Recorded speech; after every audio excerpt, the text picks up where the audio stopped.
Assalamu alaikum, guys. Today's lesson is about continuous statements. But what are they?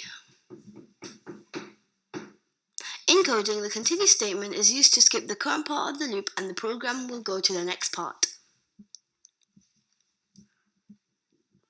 The syntax is also really simple. It's to continue with a semicolon at the end. Before you learn this, however, make sure you know about the for loop, the if-else, the while loop, and the break statement.